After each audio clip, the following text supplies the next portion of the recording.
and we're back. It's Tuesday, taking me this long to feel um, up for making a vlog. Yeah, so we arrived back. When did we travel back on Saturday? Um, Awful weather as we left Kent. We packed the car up in pouring rain, picked Jo up, and it wasn't raining. She hadn't got a raincoat on. We got down to Eurotunnel, and it absolutely the heavens just opened, absolutely poured down. I've got a raincoat that's quite big because I got it for Canada, so I could get clothes underneath it. And being short, it's quite long on me. My legs got absolutely soaked because I think the water was just running off onto my legs. We got very wet. Because we went in and went to the toilet, got a coffee, came out. Um, we waited to be called, and we weren't being called. It said our train was delayed, but in the end, I went to oh, just go. So we went. Nobody bothered. We got on the train, the shuttle, and we arrived in Calais just after 9 o'clock. And it poured with rain again, and it poured with rain for about, I suppose, the first 40 minutes of the journey. It poured with rain. We, as you know, the last hotel that we arrived at, well, the second to last hotel, was not suitable. It really was not suitable. It was awful. I've left a review on TripAdvisor. I don't know how they think it can be 4-star. We did ask. Somebody said to me, "Did you not ask?" We did ask why we'd been moved, and the young lady didn't know why. She thought perhaps our room was better. Well, it wasn't. It was like night and day, the difference between the rooms. Unbelievable. Um, so yeah, we did ask. I got a full refund. I'm really pleased because I didn't expect to. So I got a full refund, and I think I haven't checked what we paid for Premier Inn. I can't remember, but we went back to Premier Inn where we often stay, the one we stay in, which we know if we get an accessible room, it's just right for us. I think maybe the difference was about £50 or £60. Well worth it, well worth it. So yeah, because we had 4 nights there, so it was a long time to be in. I needed to be in a room that was comfortable. We spent a lot of time in the room because of my disability. I'm unable to walk very far, so we spent a lot of time being static in between visiting people or things that we were doing. I found that really difficult because in the downtime you can't go out and distract yourself, entertain yourself. Let's do this, let's go there, because I couldn't walk very far. It was very frustrating. And I knew it would be, and I knew it would be hard, and it was. um, I think I did quite well, really. But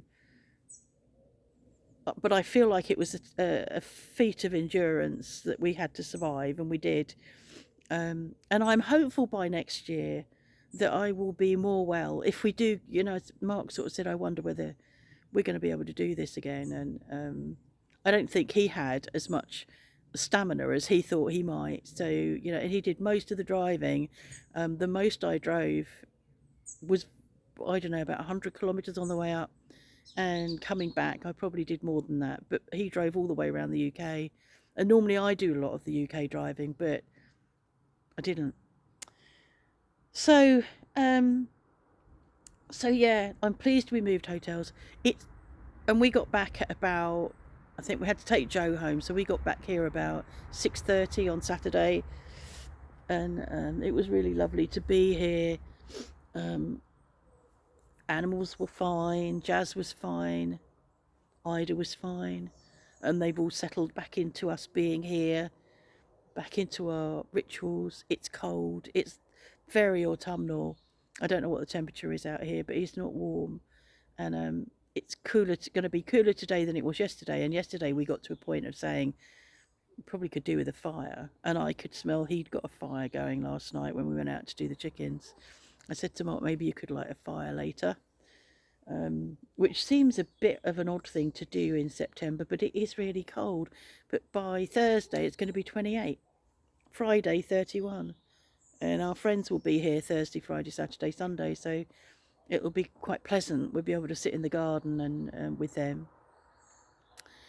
And I've had time now to um, look at what happened with my rheumatologist when I went several weeks back. I've been able to, and I've been able, I went to the doctor's yesterday morning to book all the tests that I need to have, the investigations I need to have before she can put me on biologics. And actually, in reality, it's about 3 X-rays, a mammogram, which I hate and refuse normally, but I've agreed to have one, because when you're big and well, even when you're not, the way that they do a mammogram, it presses down so hard on breast tissue that it can cause tissue damage, which is like, well, that's not ideal, is it?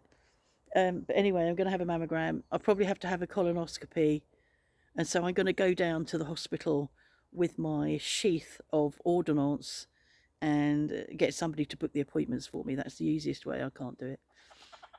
Yo, frog. Hello, Mr. Frog. How are you? Good. Um. Oh, all right. Blimey.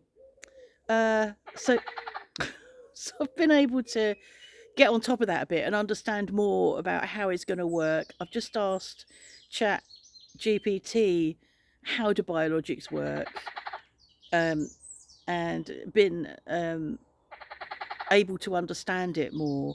And I'm looking forward to less inflammation, less pain, and less fatigue. The fatigue bit, I mean, the pain obviously, but fatigue is really sapping, and chronic pain is fatiguing. And I spent a lot of time over there being tired. It was really lovely to see people, really lovely to see Neat. We saw her when we arrived late on Wednesday.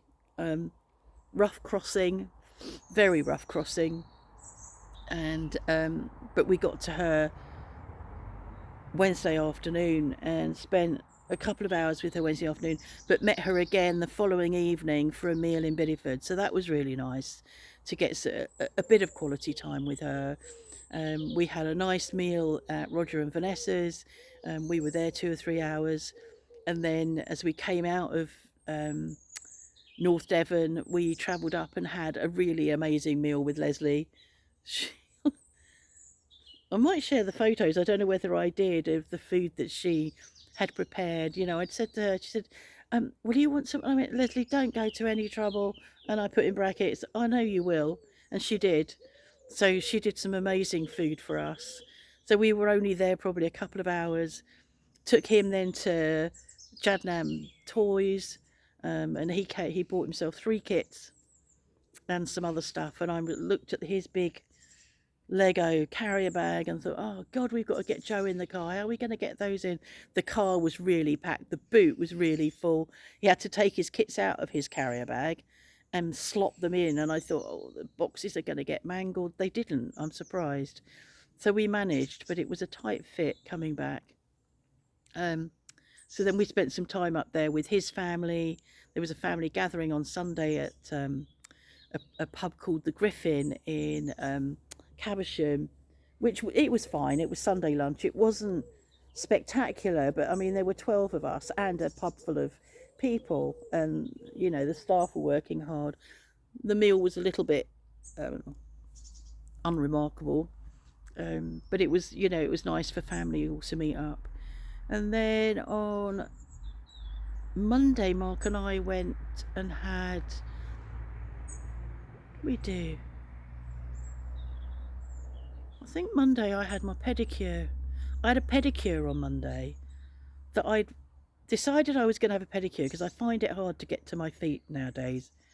Not because of, not all just because of the weight in between, but because of I got a very sore hip, and I was really sore after the pedicure. I had a pedicure which was really, really weird. It was a salon run by Chinese people. Not, I haven't got any problem with Chinese people, all wearing masks, men. There was one woman. It was a man doing my pedicure, which really threw me because it's not something I would have chosen to have a man doing something with my feet. And it felt like, I mean, a pedicure is meant to be um, a treat, isn't it? It's, you know, you expect it to be a treat, something relaxing and whatever, but it wasn't. My foot, the feet, he was moving them around like plates of meat. And I know feet are often called plates of meat, but it was like there wasn't any, it wasn't very gentle. And it took ages, and I was very uncomfortable because I had to hold this left leg sort of in a position I don't normally hold it in because of my hip. So I've been sore ever since because of that. Um, I was very pleased with the pedicure afterwards. It was, you know, it looked nice, and I bought myself some sandals to wear afterwards because I realised I can't put my feet back into Crocs after I've just had a pedicure. So I bought myself some sandals. So yeah, it was an hour, way too long. Came out and found Mark, and we went to the pack horse. And then I've mentioned this, I know, in the video as we're driving out of Caversham. Yeah, we went to the pack horse, and I had that lamb, which was amazing, absolutely amazing. So that was Monday. Tuesday, did we leave Caversham on Tuesday? Can't remember. Wednesday, Thursday, Friday, well, whatever. What did we do when we got back to Kent? Did we see anybody? I don't think we. Oh yeah, we met up with Hugh and Sharon on Friday, and had a meal with them in a pub in Rolvenden that I didn't enjoy the food I had there. I think I've mentioned that in a driving video. So yeah, the best food was the pack horse, and yeah, I'd like to repeat that. That lamb was very nice. Oh, we had an Indian meal, very loud Indian meal. Mentioned that as well, I think, but it was absolutely unbelievably noisy. Um, Interestingly, we, you know, I spent many years in Ashford.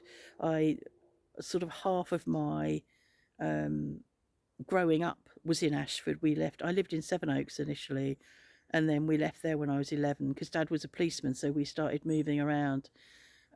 So we went to Whitstable first, and then Whitstable was 15 when I moved to Ashford. So actually, and then I spent the next 20 years there. I never really liked it. Swore I'd never bring my kids up in Ashford, and brought my kids up in Ashford. But it's become a bit of a waste ground in places, but actually parts of it are beginning to look quite attractive, but they're on the outside the ring road or alongside the ring road. And I'm hoping that that will filter through into the town that's died in the middle, really. So we don't really like spending time in Ashford, but then we end up doing that because we stay in that hotel. Yeah. So we're home. It's Tuesday. We've got waiting for a CPAP technician to come and exchange masks for Mark. We've got wood being delivered today, this afternoon, and we've got Vicky coming this afternoon. So it's quite a busy day. And that's about it, really. That's the catch up. If I've missed anything, let me know. And I'll just quickly show you what's going on in the garden. The clematis is having a second run. I cut that back when it stopped. You know, once it stops flowering, I cut it back. So I cut it back down to, I don't know, about 9 inches, and it's come back. The passion flower has been flowering, but I think it's just cold for it.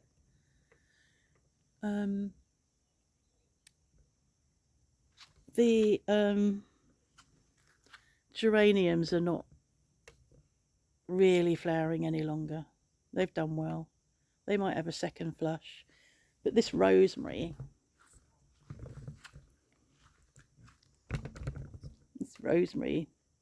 is looking lovely. So once that's finished flowering, I will cut it back. Otherwise it just gets completely out of control. The lavender, did I do that? Maybe our gardener, I think the house sitters did that. I don't think I did that. So he has trimmed back the lavender. That's good. Yeah, they must have done that. That's good. I didn't notice till just now. And as you know, Mr. Frog is alive and kicking. Or Mrs. Frog, but I don't know where she is. Or he is. Where are you? Huh? I suppose I better go and find Jazz. No, she's indoors asleep. You'll have to wait and see her another day. Thanks for watching. See you next time.